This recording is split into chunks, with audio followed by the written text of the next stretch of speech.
5, 4, 3, 2, 1, start. Mr. Vice Chairman, I rise to support the bill to amend the Indian Trade Unions Act of 1926. The Act of 1926 was an enabling act which only provided for the registration of trade unions and for their immunity from civil liability.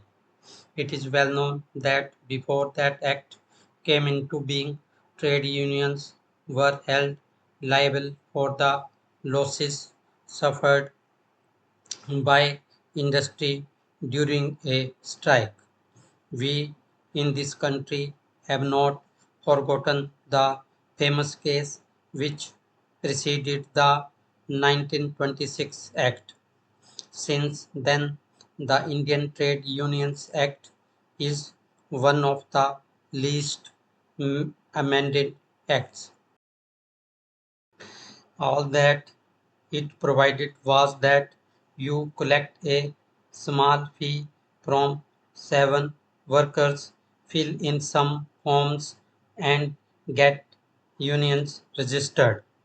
The result has been that during the last few years, there has been tremendous growth in the number of trade unions in UP.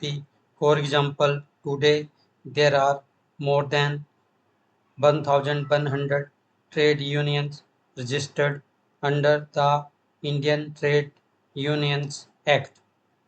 That figure exceeds by 300 the number of trade unions registered in the whole of the United Kingdom, which, as we all know, is a highly industrialized country.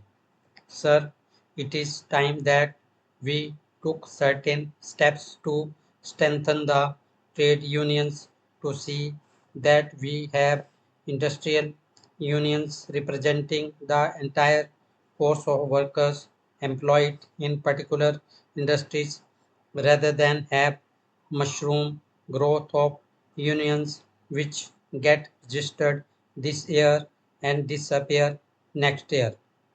I therefore welcome this bill which lays down that every trade union will provide that the subscription by members of the union shall not be less than 50 rupees per month per member.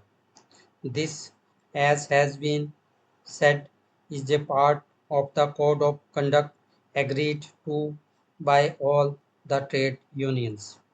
We have, during the last few months, heard a great deal of argument about the implementation of the tripartite agreement in respect of minimum wages.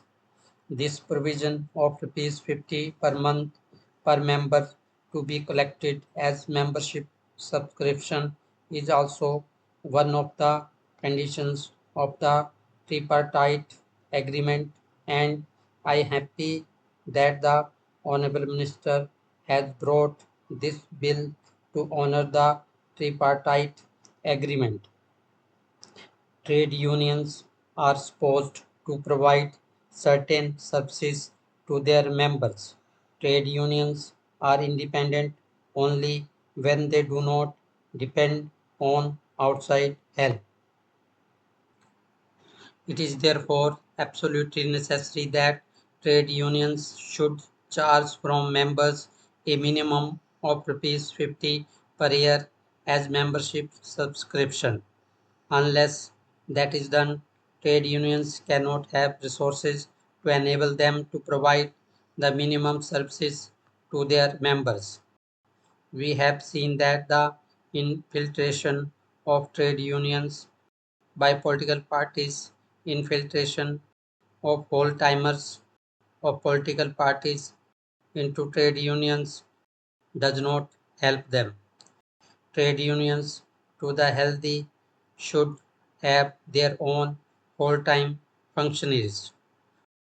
How can a trade union which does not charge from its members even a minimum of Rs 50 per year ever hope to provide an office, some staff, and some whole-time functionaries to lead the union?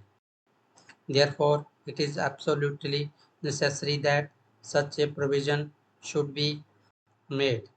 It was about 2 years ago that a code of conduct was agreed upon.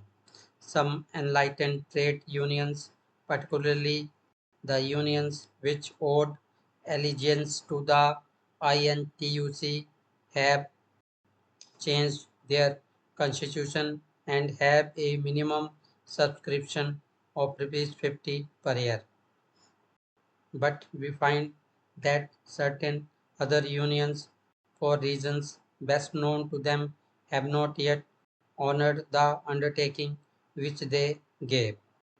It is therefore absolutely necessary that the law should make it compulsory for registered trade union to have that minimum subscription. The provision giving certain powers to additional and deputy registrars is also very necessary. The Act, as it is, provides for the appointment of only one registrar of trade unions in each state. In big states like UP, people have to travel 500 kilometers in order to meet the registrar or to approach his office. In UP, all the functions of the Labor Department have been decentralized. There is a decentralized conciliation machinery. There is a decentralized machinery for the enforcement of the Minimum Wages Act, Factories Act, and other labor legislations.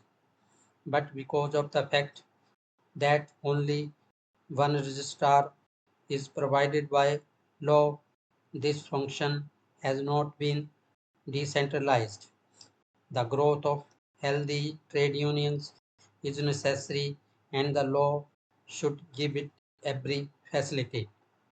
It is therefore necessary that additional and deputy registrars should be given some power under the law so that the function of registration of trade unions can also be decentralized wherever it is necessary. My honorable friend from Andhra has said a great deal about the registrar's power of inspection, and he seems to object to the provision relating to the inspection of records of trade unions by the registrar of trade unions. I am unable to understand his objection. Trade unions are open organizations whose membership is open to all who work in the industry.